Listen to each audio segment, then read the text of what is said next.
నమస్తే welcome to VMR logics నేను మీ జ్యోతి ఈ రోజు మన ఎంసీక్యూ సిరీస్ స్టార్ట్ చేయడానికంటే ముందు ఆస్పిరెంట్స్ అందరికీ వెరీ గుడ్ న్యూస్ ఈ రోజు నుంచే మన యొక్క current affairs integrated with GS course అనేది లాంచ్ చేయడం జరిగింది సో అందరూ కూడా ఈ ఆఫర్ ని అవైల్ చేసుకోండి నథింగ్ బట్ మనకి ఈ 3 డేస్ ఏవైతే ఉన్నాయో అంటే నేను చెప్పాను కదా 5th 6th 7th ఈ 3 డేస్ లో మన యొక్క కరెంట్ అఫైర్స్ ఫుల్ కోర్స్ అనేది కేవలం అందరిని దృష్టిలో పెట్టుకొని 9 రూపీస్ కి మాత్రమే ఇవ్వడం జరుగుతుంది ఖచ్చితంగా మీకు ప్రతి question A level of examination కి వెళ్ళినప్పటికీ కూడా మీకు ఖచ్చితంగా కరెంట్ అఫైర్స్ అన్ని కూడా కవర్ అయ్యే విధంగా ప్రతి సబ్జెక్ట్ ని కవర్ చేస్తూ మీకు జనవరి 2024 నుంచి అప్డేట్ చేసుకుంటూ రావడం జరుగుతుంది ఇంకా అందులో అప్డేట్ అవుతూనే ఉంటాయి సో 9 రూపీస్ కే ఇంత పెద్ద కోర్స్ మేము లాంచ్ చేస్తున్నామంటే ఈ యొక్క కోర్స్ ని మేము ఎంత ప్రెస్టీజియస్ గా తీసుకున్నామో మీరే ఆలోచించండి ఓకేనా ఈ 3 డేస్ దాటిపోతే ఈ కోర్స్ అనేది 90 రూపీస్ కి వెళ్ళిపోతుంది కానీ 80 రూపీస్ మీకు సేవ్ అవుతుంది అనమాట ఓకే రూపాయి సేవ్ అయినట్టే కాబట్టి ఈ 3 డేస్ లోనే మన ఆస్పిరెంట్స్ అందరూ కూడా ఈ కోర్స్ ని అవైల్ చేసి దాని యొక్క బెనిఫిట్స్ ని అందుకుంటారని ఆశిస్తున్నాం okay so moving to today's class so నిన్న క్లాస్ లో మనం అడిగిన క్వశ్చన్స్ ఉన్నాయి కదా వాటికి ఆన్సర్స్ ట్రై చేశారా ఒకసారి ఆన్సర్స్ మ్యాచ్ చేసుకోండి first question India first constitution park established in which state of India అంటే భారతదేశంలో మొట్టమొదటి రాజ్యాంగ పార్క్ ని ఏ రాష్ట్రంలో ఎస్టాబ్లిష్ చేశారు అంటే నథింగ్ బట్ రాజ్యాంగ పార్క్ కాన్స్టిట్యూషన్ పార్క్ అంటే ఏంటంటే ఈ కాన్స్టిట్యూషన్ మీద రాజ్యాంగం మీద అందరికి అవేర్నెస్ క్రియేట్ చేసే విధంగా ఒక కాన్క్లేవ్ లాంటిది అరేంజ్ చేయడం అన్నమాట ఓకేనా ఎక్కడ అంటే నథింగ్ బట్ గుర్తుపెట్టుకోండి పూణే మహారాష్ట్ర రాష్ట్రంలోని పూణేలో అరేంజ్ చేశారనమాట భారతదేశంలోనే మొట్టమొదటి రాజ్యాంగ పార్క్ ఎస్టాబ్లిష్ చేసిన చోటేది అని అడుగుతారు ఎక్కడ పూణే మహారాష్ట్ర అయితే ఎవరెవరు కలిసి ఎస్టాబ్లిష్ చేశారో కూడా గుర్తుపెట్టుకోండి పునీత్ బాలన్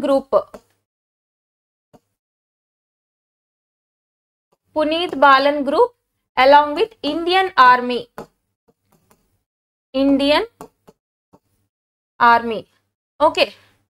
ఓకేనా ఎవరెవరు కలిసి ఎస్టాబ్లిష్ చేశారు Puneet Balan group and Indian army కలిసి భారతదేశంలోనే మొట్టమొదటి రాజ్యాంగ పార్క్ ని పూణేలో ఎస్టాబ్లిష్ చేశారు ఇది first question completed and second question A83A iceberg with an area of about 380 square kilometres in Antarctica has cracked and evidence based upon images of which satellite అంటే నేను ఏమడిగాను ఇక్కడ ఒక ఐస్బర్గ్ ఏదైతే ఉంటుందో ఇప్పుడు అంటార్క్టికాలో ఆర్టిక్ ఏరియాస్ లో పెద్ద పెద్ద ఐస్బర్గ్స్ ఉంటాయి కదా సో వాటిల్లో ఒకటి అంటార్క్టికాకి సంబంధించిన ఒక ఐస్బర్గ్ బ్రేక్ అయిందంట సో అది ఏ శాటిలైట్ ఇమేజెస్ ద్వారా మనకి తెలిసింది అని చెప్పేసి అడిగా నేను వెరీ వెరీ ఇంపార్టెంట్ ఒకటి సైన్స్ అండ్ టెక్నాలజీకి సంబంధించి ఇంపార్టెంట్ ఎందుకంటే శాటిలైట్ ఇన్వాల్వ్ అయింది కాబట్టి ఇంకొకటి ఎన్వైర్న్మెంట్ కి సంబంధించి ఇంపార్టెంట్ అనమాట ఐస్బర్గ్స్ వచ్చాయి కాబట్టి ఓకేనా సో శాటిలైట్ ఇమేజెస్ శాటిలైట్ పేర్లు గుర్తుపెట్టుకోండి కోపర్నికస్ సెంటినల్ 1 శాటిలైట్ అండ్ ల్యాండ్సాట్ 8 ఈ రెండు శాటిలైట్స్ ఇమేజెస్ వల్ల తెలిసింది ఒకటి కోపర్నికస్ సెంటినల్ 1 శాటిలైట్ అనేది ఏ దేశానికి సంబంధించింది అంటే యూరోపియన్ స్పేస్ ఏజెన్సీ ఓకేనా యూరోపియన్ స్పేస్ ఏజెన్సీకి సంబంధించిన శాటిలైట్ తర్వాత ల్యాండ్సాట్ 8 దీని వల్ల ఏం తెలిసింది అంటే ఆ ఐస్బర్గ్ ఉంటుంది కదా ఐస్బర్గ్ యొక్క థిక్నెస్ ఎంత థిక్నెస్ ఉంది అని చెప్పిన శాటిలైట్ ల్యాండ్సాట్ 8 శాటిలైట్ ఇది యునైటెడ్ స్టేట్స్ ఆఫ్ అమెరికాకి సంబంధించిన శాటిలైట్ అంటే నథింగ్ బట్ నాసాకి సంబంధించిన శాటిలైట్ అనమాట ఓకే శాటిలైట్స్ ఎందుకు చెప్పాము అంటే ప్రీవియస్ గా క్వశ్చన్స్ అడిగారు సో ఎట్లాంటి క్వశ్చన్స్ అడిగారంటే మనకి లాస్ట్ ఇయర్ జోషిమత్ సింకింగ్ జరిగింది కదా అంటే ఈ యొక్క జోషిమత్ ఏరియాలో ల్యాండ్ అనేది సబ్సైడ్ అయిపోయింది సింకింగ్ అయిపోయింది అనేసి మనం చూసాం అక్కడ అడిగిన క్వశ్చన్ ఏంటి అంటే ఈ యొక్క ల్యాండ్ సింకింగ్ జరిగింది కదా జోషిమత్ లో ఆ సింకింగ్ మ్యాగ్నిట్యూడ్ ఎంత ఫ్రీక్వెన్సీతో అక్కడ ల్యాండ్ అనేది సబ్సైడ్ అయిపోయిందని చెప్పేసి సో ఆ ల్యాండ్ సింకింగ్ ఎంత ఫ్రీక్వెన్సీతో జరిగింది అనేది మనకి ఎలా తెలిసింది అసలు ఏ శాటిలైట్ వల్ల ఇన్ఫర్మేషన్ మనకి తెలిసింది జోషిమత్ ల్యాండ్ సింకింగ్ మీద అని మనకి ఇండైరెక్ట్ గా ఒక క్వశ్చన్ రావడం జరిగింది Andhra Pradesh state public service commission కి సంబంధించిన గ్రూప్ 4 మెయిన్స్ లో అడిగారనమాట గుర్తు తెచ్చుకోండి రాసిన వాళ్ళు ఎవరైనా ఉంటే ఖచ్చితంగా తెలుస్తుంది జోషిమత్ సింకింగ్ కి సంబంధించి ఏ శాటిలైట్ ద్వారా మనకి ఇన్ఫర్మేషన్ తెలిసింది ఆ శాటిలైట్ పేరు నాకు కమెంట్స్ లో పెట్టండి ఓకేనా next Nagaland inaugurate Kohima peace memorial and eco park along with which country ఇక్కడ నాగాలాండ్ అంటే భారతదేశంలోని ఒక ఈశాన్య రాష్ట్రం అవునా north eastern state so Nagaland Kohima, ఇప్పుడు నాగాలాండ్ యొక్క క్యాపిటల్ కొహిమా కదా. So Kohima peace memorial park ఏ కంట్రీతో కలిసి ఎస్టాబ్లిష్ చేశారు అని అడుగుతారు. గుర్తుపెట్టుకోండి, ఆన్సర్ తెలిసిందా? జపాన్. జపాన్ తో కలిసి ఒక పీస్ మెమోరియల్ ని ఎస్టాబ్లిష్ చేశారనమాట. ఎక్కడ? కొహిమాలో ఎస్టాబ్లిష్ చేశారు. ఓకే, ఇవి 3 క్వశ్చన్స్, వాటికి ఆన్సర్స్ జాగ్రత్తగా మెన్షన్ చేసుకోండి. ఈ క్వశ్చన్ చాలా చాలా ఇంపార్టెంట్ శాటిలైట్స్ కి సంబంధించి. So starting to today's session, first question చూద్దాం మనం. Nivahika web portal for data management. Nivahika web portal for data management was launched by whom. ఇంకొక పోర్టల్ న్యూస్ లోకి వచ్చింది. మనం ఆల్రెడీ చాలా పోర్టల్స్ డిస్కస్ చేసాం, నియర్లీ 4 to 5 పోర్టల్స్ డిస్కస్ చేసాం కదా. ఇంకా చాలా పోర్టల్స్ ఉంటాయి, మనం డిస్కస్ చేస్తూ ఉందాం. సో ఇక్కడ ఇంకో పోర్టల్ నివాహిక. నివాహిక అనేది డేటా మేనేజ్మెంట్ కి సంబంధించి, ఓకే, డేటా మేనేజ్మెంట్ కి సంబంధించిన ఒక వెబ్ పోర్టల్ అంట. అయితే ఇది లాంచ్ చేసింది ఎవరు అని అడుగుతున్నారు. చూడండి, national institute of technology Calicut, NIT Calicut, next IISc Bengaluru, Indian institute of sciences Bengaluru, next IIT Madras and IIT Hyderabad. చెప్పండి ఆన్సర్ ఏంటి? So national institute of technology Calicut, NIT Calicut వాళ్ళు నివాహిక పోర్టల్ ని డేటా మేనేజ్మెంట్ సైన్సెస్ కోసం తీసుకొచ్చిన ఒక పోర్టల్ అన్నమాట. ఓకే, డైరెక్ట్ గా గుర్తుపెట్టుకోండి. పోర్టల్ ఏంటి, ఎవరు లాంచ్ చేశారు, లేదా ఏ మినిస్ట్రీ లాంచ్ చేసింది, అలా గుర్తుపెట్టుకుంటే సరిపోతుంది. పర్పస్ ఏంటో చూస్తే సరిపోతుంది. ఇది దేనికి సంబంధించి? డేటా మేనేజ్మెంట్ కి సంబంధించి. Okay, next find the correct statements regarding Axiom 4 mission. So space టెక్నాలజీలో ఇంపార్టెంట్, మనకి స్పేస్ టెక్నాలజీ అనేది చాలా ప్రామినెంట్ గెయిన్ చేసుకుంది. సైన్స్ అండ్ టెక్నాలజీలో majority of the portion of questions అనేవి మీకు స్పేస్ టెక్నాలజీ నుంచి, డిఫెన్స్ టెక్నాలజీ నుంచి మాత్రమే వస్తాయన్నమాట. సో ఫోకస్ చేయండి, ప్రతి ఒక్క మిషన్ ఇంపార్టెంట్. ఇక్కడ యాక్సియం 4 చూడండి, ఈ మిషన్ కి సంబంధించి కరెక్ట్ స్టేట్మెంట్స్ ఏంటో ఐడెంటిఫై చేయాలి మీరు. ఇప్పుడు చూద్దాం.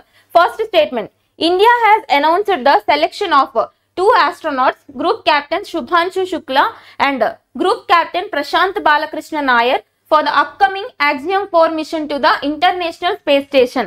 ఫస్ట్ స్టేట్మెంట్ ఏంటి అంటే, ఇంటర్నేషనల్ స్పేస్ స్టేషన్ ఉంది కదా, అంతర్జాతీయ అంతరిక్ష కేంద్రం.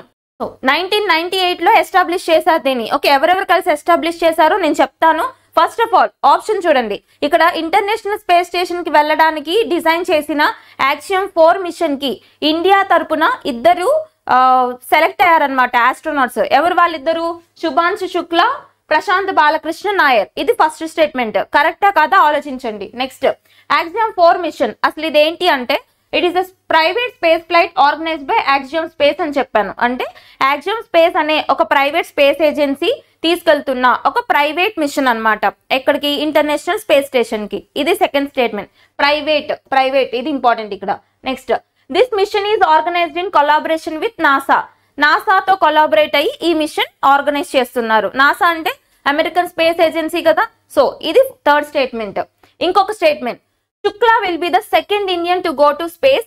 So far, Wing Commander retired Rakesh Sharma is the only Indian to go to space in 1984. Very important statements. ప్రతి ఒక్కటి కూడా మనం లెవెల్ ఇంక్రీజ్ చేసుకుంటూ వెళ్దాం. ఓకేనా? ఎందుకంటే అన్ని లెవెల్ ఆఫ్ ఎగ్జామినేషన్స్ ని కవర్ చేయాలి కాబట్టి. క్లియర్? సో ఇక్కడ ఫోర్త్ స్టేట్మెంట్ లో ఏం అడిగాను నేను? శుక్లా సెకండ్ ఇండియన్ అంట. శుక్లా అంటే శుభాంశు శుక్లా. సో ఇక్కడ చెప్పాను కదా, captain Shubhanshu Shukla, he was the second Indian to go to space. అయితే ఫస్ట్ ఇండియన్ ఎవరు? రాకేష్ శర్మ వెళ్లారు 1984 లో అని చెప్పాను. ఇవి 4 స్టేట్మెంట్స్. ఆలోచించండి ఆప్షన్స్ ఏమై ఉండొచ్చు. సో అన్ని ఆప్షన్స్ కరెక్టే ఇక్కడ. ఓకేనా? ఒకసారి చూద్దాం. యాక్సియం 4 మిషన్ ఇంపార్టెంట్ కాబట్టి ఈ క్వశ్చన్ మెన్షన్ చేశాను. చూడండి ఒకసారి. ఇక్కడ ఏంటి అంటే, అసలు ఈ మిషన్ ఏంటి అంటే, యాక్సియం స్పేస్ అనే ఒక ప్రైవేట్ సంస్థ, స్పేస్ ఏజెన్సీస్ కి సంబంధించిన ఒక సంస్థ యాక్సియం 4.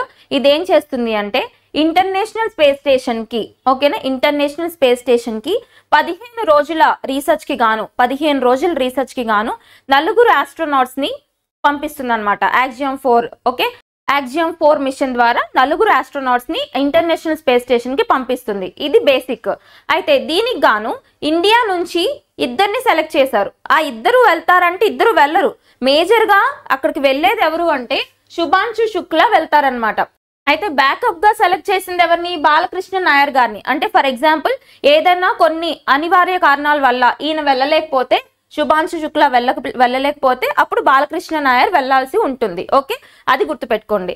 అండ్ దీనికి సంబంధించి అండ్ ఇది నాసా కొలాబరేషన్ తోనే చేశారు. అలాగే ఈ ఫోర్త్ స్టేట్మెంట్ కూడా కరెక్టే. ఏంటి, Shubhanshu Shukla will be the second Indian. ఇది కూడా కరెక్టే కదా. ఇప్పటి వరకు స్పేస్ కి వెళ్ళిన ఫస్ట్ ఇండియన్ ఎవరు? ఓన్లీ రాకేష్ శర్మ మాత్రమే వెళ్ళారు ఇండియన్స్ లో. ఓకే, ఇక్కడ శుభాంశు శుక్లా ఎవరైతే ఉన్నారో ఈయన సెకండ్ ఇండియన్ అన్నమాట వెళ్ళబోతున్నారు. ఓకే, గుర్తు పెట్టుకోండి సరిపోతుంది. రాకేష్ శర్మ కూడా ఇంపార్టెంట్ మనకి. 1984 లో వెళ్ళారు కదా. ఏ మిషన్ ద్వారా వెళ్ళారు అని అడుగుతారు. Soviet Soyuz T11. Okay, important. Soviet Soyuz T11 mission ద్వారా 1984వ సంవత్సరంలో for the first Indian to be entered into space అంటే రాకేష్ శర్మ గారు. ఇప్పుడు శుభాంశు శుక్లా వెళ్తే యాక్సియం 4 మిషన్ ద్వారా, so he will be the second Indian to enter into the space. Okay, గుర్తుపెట్టుకోండి. And ఇక్కడ మనం కొంచెం లింక్ చేసుకోవాల్సిన point international space station. International space station అనేది అంతర్జాతీయ అంతరిక్ష కేంద్రం. ఇదేంటి అంటే మొత్తం ఇక్కడ ఒక 5 స్పేస్ ఏజెన్సీస్ ఉంటాయి. నేను చెప్తాను అవి. ఈ 5 స్పేస్ ఏజెన్సీస్ కి సంబంధించిన ఆస్ట్రోనాట్స్, వ్యోమగాములు ఎవరైతే ఉన్నారో స్పేస్ లో వెళ్ళి రీసెర్చ్ చేసుకోవడానికి గాను అక్కడ ఒక హోమ్ లాంటిది బిల్డ్ చేసుకున్నారు. అర్థమైందా? ఒక హోమ్ లాంటిది బిల్డ్ చేసుకున్నారు. దాన్నే ఇంటర్నేషనల్ స్పేస్ స్టేషన్ అంటారు. ఎగ్జాక్ట్ గా చెప్పాలి అంటే మీకు ఏ కంట్రీస్ అంటే, ఒకటి రాస్ కాస్మోస్ అంటే రష్యాకి సంబంధించి, 2 నాసా అంటే అమెరికాకి సంబంధించి, next ESA European space agency, CSA Canadian space agency, JAXA Japanese space agency. Okay, ఈ ఐదు కంట్రీస్ కలిసి అంటే ఈ ఐదు కంట్రీస్ కి సంబంధించిన స్పేస్ ఆర్గనైజేషన్స్ అన్ని కలిసి ఎప్పుడు 1998 లో మనకి లో ఎర్త్ ఆర్బిట్ లో అంటే 400 నుంచి 1200 కిలోమీటర్స్ రేంజ్ లో, నియర్లీ చెప్పాలంటే 430 కిలోమీటర్ల రేంజ్ లో అక్కడ ఒక ఇంటర్నేషనల్ స్పేస్ స్టేషన్ ఎస్టాబ్లిష్ చేసుకున్నారని గుర్తుపెట్టుకోండి. ఓకేనా, అక్కడికి వెళ్ళబోతున్నారు ఇప్పుడు ఆస్ట్రోనాట్స్ అందరూ కూడా. అయితే ఇండియాకి సంబంధించిన ఓన్ స్పేస్ స్టేషన్ ఏదన్నా ఉందా అంటే ఇంకా ఏం లేదు. కాకపోతే అది ఇస్రో వాళ్ళు అనౌన్స్ చేశారనమాట. బై 2035 కల్లా, అర్థమైందా, 2035 సంవత్సరం కల్లా బాస్ అనే ఇండియన్ స్పేస్ స్టేషన్ ని కన్స్ట్రక్ట్ చేయబోతున్నారు. అంటే భారతీయ అంతరిక్ష స్టేషన్ అన్నమాట. ఎప్పటికల్లా 2035 కల్లా ఇస్రో వాళ్ళు కన్స్ట్రక్ట్ చేయబోతున్నారు. అంటే ఇక నుంచి మన ఓన్ స్పేస్ స్టేషన్ ఉండబోతుంది అనమాట. కాకపోతే ఇక్కడ ఒక పాయింట్ గుర్తుపెట్టుకోండి, 2035 అంటే చాలా లాంగ్ ఉంది కదా. ఇప్పుడు మనం యాక్చువల్లీ 2024 లోనే ఉన్నాం. ఇంకా మోర్ దాన్ 10 ఇయర్స్ ఉంది, అవునా? సో ఈ లోపు మన యొక్క అంతరిక్ష అవసరాలన్నింటినీ తీర్చుకోవడానికి ఒక ఓన్ స్పేస్ స్టేషన్ కావాల్సి వస్తుంది అని చెప్పి ఆ ఉద్దేశంతో ఒక ప్రైవేట్ స్పేస్ స్టార్టప్ ఏజెన్సీ ఏదైతే ఉందో అది ఓన్ గా ఎలాన్ మస్క్ తో కలిసి, ఎలాన్ మస్క్ అంటే స్పేస్ ఎక్స్ ఉంది కదా అమెరికాకి సంబంధించి, సో స్పేస్ ఎక్స్ తో కలిసి కొలాబరేట్ అయ్యి ఒక ప్రైవేట్ ఇండియన్ స్పేస్ స్టేషన్ ని కట్టబోతున్నారనమాట. ఓకేనా, అది ఏ స్టార్టప్ అని అడుగుతారు. ప్రైవేట్ స్టార్టప్ ఆకాశ లబ్ధి. పేరు గుర్తుపెట్టుకోండి, వెరీ వెరీ ఇంపార్టెంట్. ఆకాశ లబ్ధి ఎక్కడ ఉంటుంది? ఇది బెంగళూరు అంటే కర్ణాటక. ఓకే, ఆకాశ లబ్ధి అనే ఒక స్పేస్ స్టార్టప్ ఏదైతే ఉందో ఇండియాకి సంబంధించిన స్టార్టప్ ఒక ప్రైవేట్ స్పేస్ స్టేషన్ ని కట్టబోతుంది. ఎవరితో కలిసి? స్పేస్ ఎక్స్ తో కలిసి. స్పేస్ ఎక్స్ అంటే ఎలాన్ మస్క్ కి సంబంధించిన సంస్థ అన్నమాట. ఓకే, ఇది మనకి some of the important points ఇక్కడ కొరిలేట్ చేసుకోండి. మిగతా మనకి స్పేస్ మిషన్స్ అన్ని కూడా ఒక క్లాస్ లో డిస్కస్ చేద్దాం. అండ్ నెక్స్ట్ ఇందులోనే అంటే ఆ క్వశ్చన్ లోనే మీకు కంటిన్యూషన్ ఒక చిన్న టాపిక్ అన్నమాట. ఇదే ఇక్కడ కూడా కవర్ చేయండి. ఇప్పుడు యాక్సియం 4 మిషన్ కి సంబంధించి 4 ఆస్ట్రోనాట్స్ ని సెలెక్ట్ చేశారని చెప్పాను కదా. సో ఆ 4 ఆస్ట్రోనాట్స్ లో 2 ఇండియన్స్ లో మెయిన్ మెంబర్ ఎవరని చెప్పాను? శుభాంశు శుక్లా. ఓకే, ఈయన మాత్రం ఖచ్చితంగా వెళ్తారు. బ్యాకప్ ప్లాన్ కింద బాలకృష్ణ నాయర్ గారిని సెలెక్ట్ చేశారు. అయితే ఒక పర్సన్ ని తీసేయండి, మనకు తెలుసు group captain Shubhanshu Shukla and Indian astronaut, ఈయన తెలుసు. మిగతా 3 పేర్లు కూడా చూసుకోండి, అడిగితే అడగొచ్చు. ఓకేనా, కొంచెం టఫ్ గా అడిగితే. Peggy Whitson, Slawosz Uznanski, Poland కి సంబంధించిన astronaut. Next Tibor Kapu, Hungarian astronaut. వీళ్ళు 4 crew members for Axiom 4 mission అన్నమాట. 15 రోజులు ఎక్స్పెరిమెంట్ కి వెళ్ళబోతున్నారు. అండ్ ఇక్కడ మనం చూసుకుంటే మనకి సెలెక్ట్ చేసిన శుభాంశు శుక్లా గానీ బాలకృష్ణ నాయర్ గారు గానీ ఎవరంటే వీళ్ళు మనం ప్రీవియస్ గా చూసాం, గగన్యాన్ మిషన్ చూసాం కదా. So first human space flight mission అని చెప్పుకుంటాం మనం గగన్యాన్ మిషన్ ని. 2025 కల్లా లాంచ్ చేయబోతున్నారు ఇస్రో వాళ్ళు. ఓకే, దానికి సంబంధించి 4 ఆస్ట్రోనాట్స్ ని అనౌన్స్ చేశారు కదా ఆల్రెడీ. ఆ 4 ఆస్ట్రోనాట్స్ లో వీళ్ళిద్దరు శుభాంశు శుక్లా గారు, బాలకృష్ణ నాయర్ గారు. ఇంకో 2 కూడా చూడండి, ఇక్కడే లింక్ చేసుకోండి. So Balakrishna Nair, Ajit Krishnan, Angad Pratap and Shubhanshu Shukla Gaganyaan mission crew. Okay, గుర్తుపెట్టుకోండి సరిపోతుంది. Next question, identify the correct statements regarding INS Tabar. ఇక్కడ ఐఎన్ఎస్ ఇండియన్ నావల్ షిప్ ఒకటి న్యూస్ లోకి వచ్చింది, ఐఎన్ఎస్ తబర్. సో అసలు ఇది ఎందుకు న్యూస్ లోకి వచ్చిందో చూడడానికంటే ముందు ఒకసారి ఆప్షన్స్ చదవండి.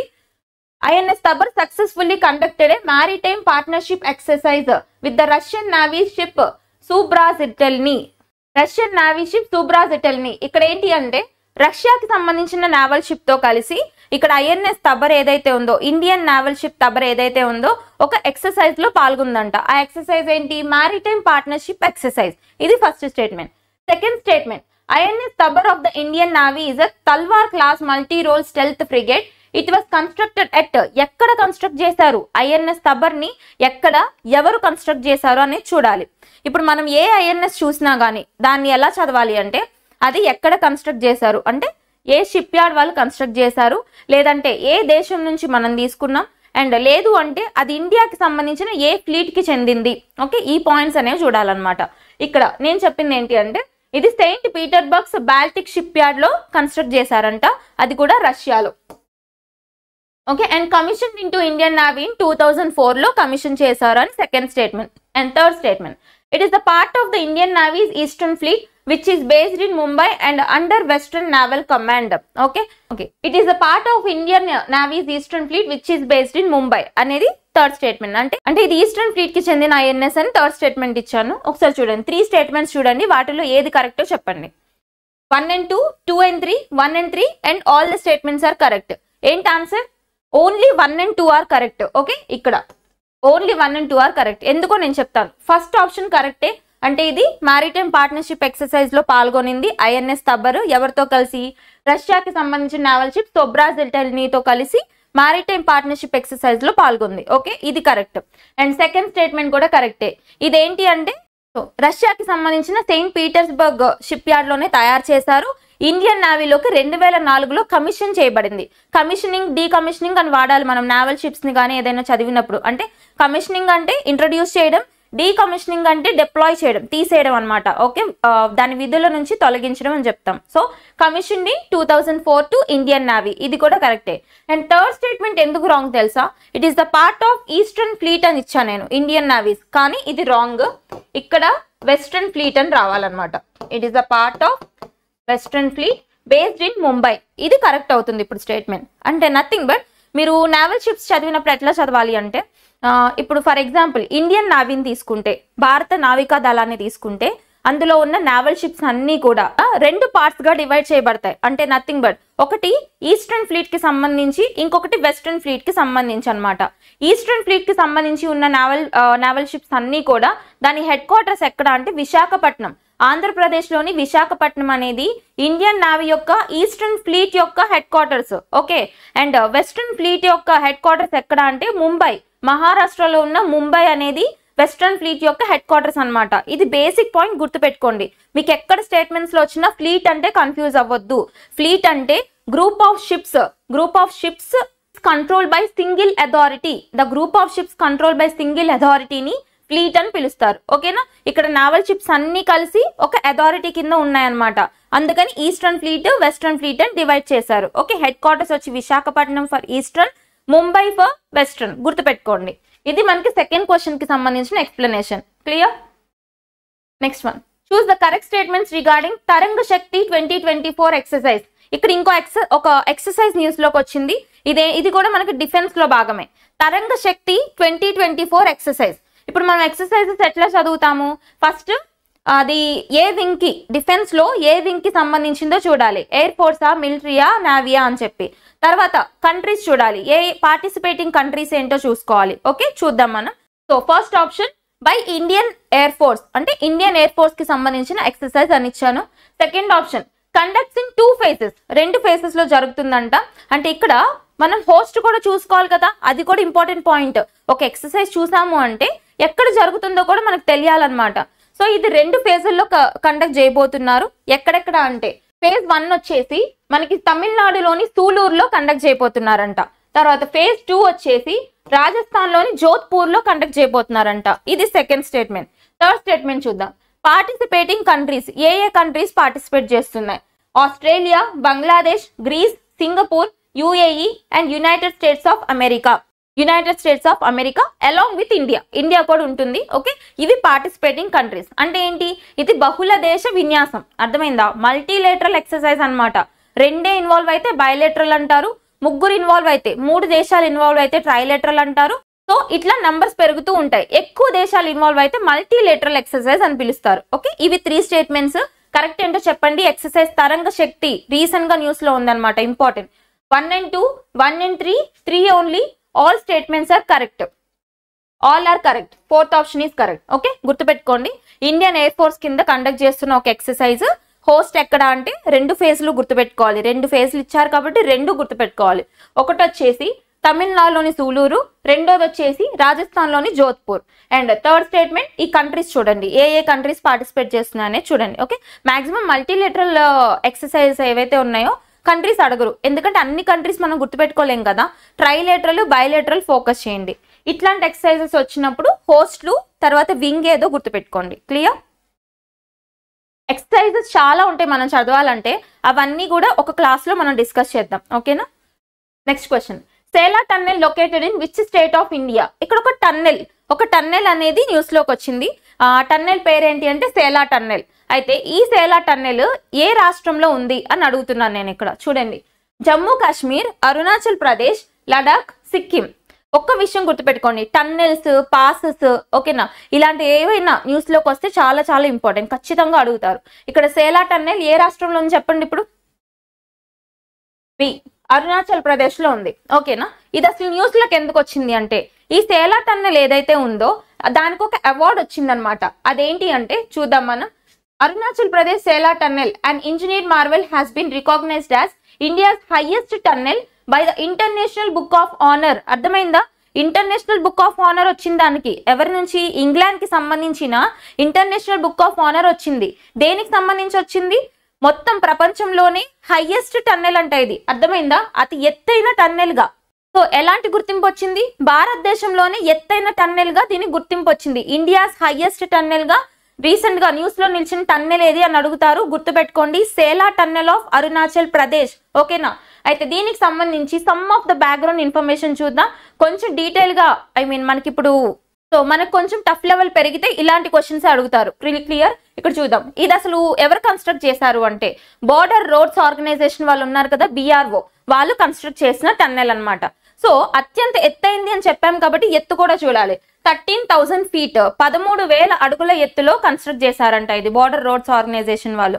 అంటే విచ్ ప్రాజెక్ట్ అని అడుగుతారు. గుర్తుపెట్టుకోండి, project Vartak very very important. Project Vartak ఎవరు క్యారీ అవుట్ చేస్తున్నారు అని కూడా అడగొచ్చు. బోర్డర్ రోడ్స్ ఆర్గనైజేషన్ వాళ్ళు క్యారీ అవుట్ చేస్తున్నారు.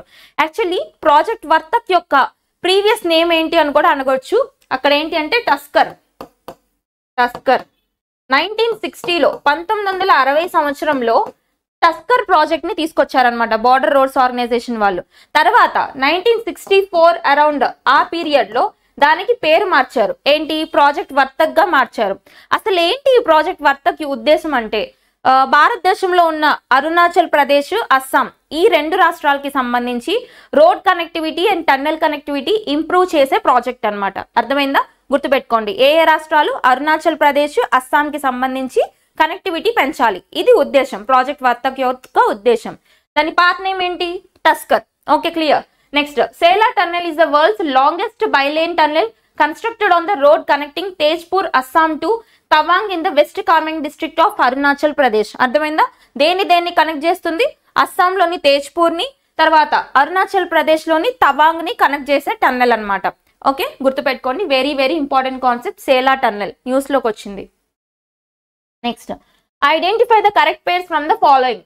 ఇదేంటి అంటే చట్టాలు, న్యూస్ లో ఉన్న చట్టాలు ఖచ్చితంగా అడుగుతారు. మీకు రీసెంట్ గా చూసుకున్న TSPSC Group 1 ప్రిలిమ్స్ ఎగ్జామినేషన్ ఏదైతే జరిగిందో ఆ పేపర్ మీరు కానీ చూసుంటే డైరెక్ట్ గా ఆర్టికల్స్ వచ్చాయి, డైరెక్ట్ గా చట్టాలు వచ్చాయి, ఎన్నో క్వశ్చన్స్ కవర్ అయ్యాయి అట్లా. సో ఇట్లా మనం నంబర్ ఆఫ్ యాక్ట్స్ నేర్చుకుంటే చాలా బిట్స్ కవర్ అవుతాయి మనకి. సో ఇక్కడ యాక్ట్స్ చూడండి, ఇయర్స్ చూడండి. సో ఏ పేరు కరెక్టో నాకు చెప్పాలి ఇప్పుడు. ఓకే, SC/ST అట్రాసిటీస్ యాక్ట్ అంటరానితనాన్ని నిషేధించడానికి, అబాలిషన్ ఆఫ్ అన్టచబిలిటీ, ఆర్టికల్ 17. ఏంటి? ఆర్టికల్ 17 లో మనం చెప్పుకుంటాం కదా అబాలిషన్ ఆఫ్ అన్టచబిలిటీ. సో దీన్ని ఇంప్లిమెంట్ చేయడానికి వచ్చిన చట్టం SC ST atrocities act 1989. Next one domestic violence act, గృహహింస నిషేధ చట్టం 2005. ఓకే, ఒక విషయం గుర్తుపెట్టుకోండి, గృహహింస అంటే నథింగ్ బట్ అత్తవారింట్లోనే కాదు సొంత ఇంట్లో కూడా ఎక్కడైనా కానీ విమెన్ ఫేస్ చేసే వైలెన్స్ ని ప్రివెంట్ చేసే యాక్ట్. ఓకే, ఇది కన్ఫ్యూజ్ అవుతుంటారు. గృహహింస అంటే ఎక్కడైనా ఫేస్ చేయొచ్చు, పెళ్లి చేసుకుని వెళ్ళిన చోట మాత్రమే ఫేస్ చేసేది గృహహింస అవ్వదు. ఓకేనా, గుర్తుపెట్టుకోండి. Domestic violence act 2005. Next armed forces special powers act 1958. AFSPA act అంటారు దీన్ని. AFSPA అంటే నథింగ్ బట్ సాయుధ దళాల ప్రత్యేక హక్కుల చట్టం అని చెప్పేసి ఒకటి ఉంటుంది. ఇదేంటి అంటే ఎక్కడైనా డిస్టర్బ్డ్ ఏరియాస్ ఉన్నాయనుకోండి, అంటే కల్లోలిత ప్రాంతాలు ఉంటే అక్కడ లా అండ్ ఆర్డర్ డిస్టర్బెన్స్ రాకుండా, అంటే అక్కడ పీస్ ఈ యొక్క శాంతి భద్రతలకి ఎటువంటి ఆటంకం కలగకుండా ఇండియన్ గవర్నమెంట్ ఇక్కడ AFSPA యాక్ట్ ని ఇంపోజ్ చేస్తుంది. ఫర్ ఎగ్జాంపుల్ మనకి మణిపూర్లో ఈ యొక్క కుకీస్ అండ్ మేతీస్ కి సంబంధించిన డిస్టర్బెన్సెస్ రైజ్ అయినాయి కదా, అప్పుడు అక్కడ ఇంపోజ్ చేశారు. ఇంతకుముందు నాగాలాండ్లో, తర్వాత అస్సాంలో చాలా చోట్ల ఇంపోజ్ చేయడం జరిగిందనమాట ఇది. Okay, law and order violence కాకుండా అక్కడ లా అండ్ ఆర్డర్ డిస్టర్బెన్సెస్ రాకుండా అక్కడ ఈ armed forces special powers act ని ఇంపోజ్ చేస్తారనమాట. 1958 చట్టం. నెక్స్ట్ డౌరీ ప్రొహిబిషన్ యాక్ట్, వరకట్న నిషేధ చట్టం. ఎన్నో సంవత్సరం? 1961. నేషనల్ ఫుడ్ సెక్యూరిటీ యాక్ట్, జాతీయ ఆహార భద్రతా చట్టం. ఎన్నో సంవత్సరం? 2013, 2013 ఇయర్ అనమాట. అంటే భారతదేశంలో ఉన్న ప్రతి పౌరుడికి కూడా, ప్రతి మనిషికి కూడా ఆహార భద్రత ఉండాలి, ఫుడ్ సెక్యూరిటీ ఖచ్చితంగా ఉండాలి. Irrespective of their economical status, ప్రతి ఒక్కరికి కూడా ఫుడ్ సెక్యూరిటీ ఉండాలి అని చెప్పేసి మనకి పబ్లిక్ డిస్ట్రిబ్యూషన్ సిస్టమ్ కూడా ఉంది కదా, ఆహార పంపిణీ వ్యవస్థ ఒకటి ఉంటుంది కదా, PDS అని చెప్తాం మనం. ఓకే, ఈ PDS సిస్టమ్ దేని కింద, ఇవన్నీ ఎలా ఇంప్లిమెంట్ అవుతున్నాయంటే నేషనల్ ఫుడ్ సెక్యూరిటీ యాక్ట్ ప్రకారమే ఇంప్లిమెంట్ అవుతున్నాయి. 2013 అనమాట చట్టం. Okay, next POCSO act. POCSO act అంటే prevention of children from sexual offences act. ఇప్పుడు చిన్నపిల్లలు చూసుకుంటే, చిన్నపిల్లలు వాళ్ళకి ఏం జరుగుతుందో వాళ్ళకి తెలియదు, అర్థమైందా? అలాంటి టైంలో ఎవరైనా వాళ్ళ మీద సెక్షువల్ గా వైలేట్ చేయాలని ట్రై చేసినా, ఇక్కడ ఇంప్రాపర్ గా టచ్ చేసినా గానీ, సో వాళ్ళందరినీ కూడా శిక్షించే చట్టం పోక్సో యాక్ట్ అనమాట, 2012. ఓకే, ఈ చట్టాలన్నీ చూడండి, ఏది కరెక్టో నాకు చెప్పాలి ఇప్పుడు. 1, 2, 3, 4, 2, 3, 6, 2, 6 all are correct. So all are correct. ఈ చట్టాలు గుర్తుపెట్టుకోండి అండ్ వాటి యొక్క ఇయర్స్, వాటి యొక్క పర్పస్ గుర్తుపెట్టుకోండి. వీటిని మన రాజ్యాంగానికి ఎలా లింక్ చేసుకోవచ్చో కూడా చూడండి, అర్థమైందా? ఓకే, ఈ నేషనల్ ఫుడ్ సెక్యూరిటీ యాక్ట్ అనేది మనం ఆర్టికల్ 21 కి లింక్ చేసుకోవచ్చు. అంటే right to life, right to life లోనే మనకి రైట్ టు ఫుడ్ కూడా వస్తుంది. ఓకే, క్లియరా? Yeah, next question.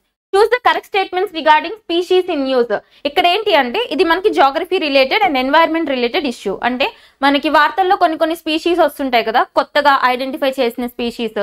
ఎలా అడుగుతారంటే స్పీషీస్ సైంటిఫిక్ నేమ్ ఇస్తారు, అది ఏ రకమైన స్పీషీస్ అని అడుగుతారు. లేదు అంటే ఆ స్పీషీస్ సైంటిఫిక్ నేమ్ ఇస్తారు, ఎక్కడ ఐడెంటిఫై చేస్తారో అని అడుగుతారు. ఓకే, ఇలా మనం చదువుకోవాలన్నమాట. స్పీషీస్ ని ఖచ్చితంగా వస్తాయి క్వశ్చన్స్. చూద్దాం. రీసెంట్ గా మనకు న్యూస్ లో ఉన్న స్పీషీస్ అనమాట ఇవి. సో 3 స్టేట్మెంట్స్ చూడండి.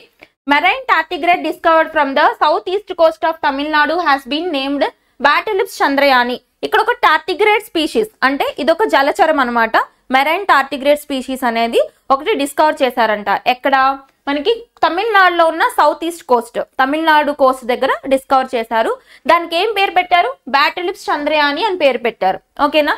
సో ఈ స్టేట్మెంట్ చూడండి కరెక్టా కాదా అని. Second statement, green links spider species named Pusatia chaparzar nirvin. Okay, from Tal Chapar Wildlife Sanctuary in Churu district of Rajasthan. Rajasthan కి సంబంధించిన ఈ యొక్క తాల్ చపర్ వైల్డ్ లైఫ్ సాంక్చురీలో దీన్ని డిస్కవర్ చేయడం జరిగింది. అయితే ఇది ఏం స్పీషీస్?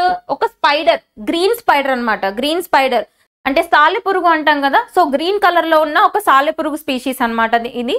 సో ఎక్కడ డిస్కవర్ చేశారు? రాజస్థాన్ లో ఉన్న wild life sanctuary, Tal Chhapar wild life సాంక్చురీలో డిస్కవర్ చేశారు. Next one, Ablens josmersmansis and Ablens grassali. ఇక్కడ 2 స్పీషీస్ వచ్చాయి.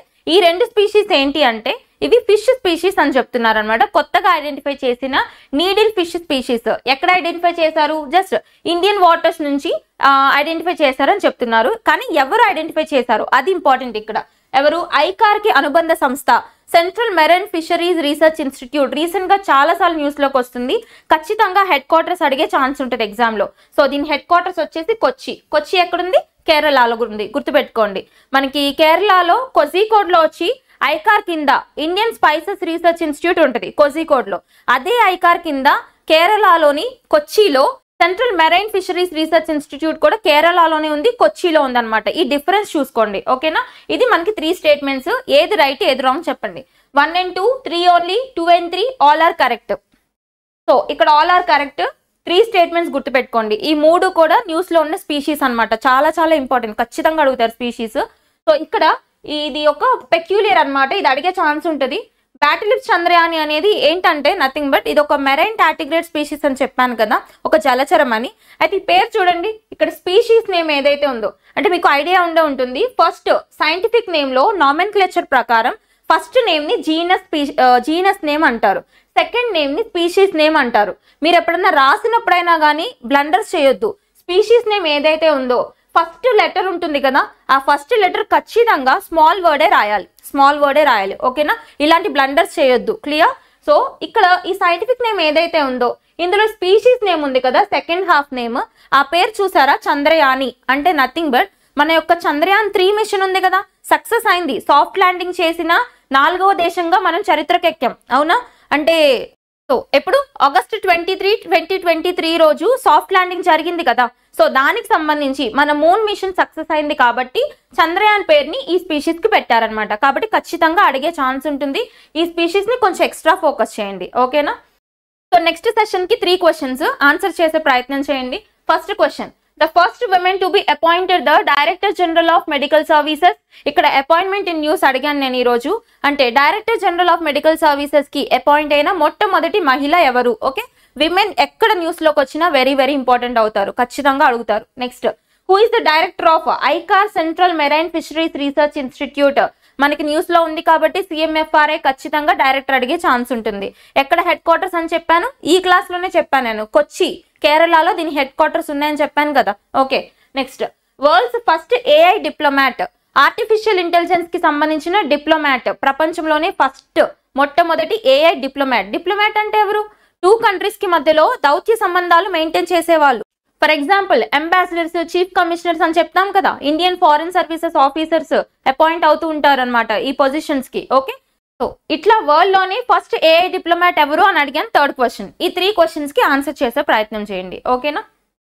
So that's all about today's session. Keep learning. Thank you.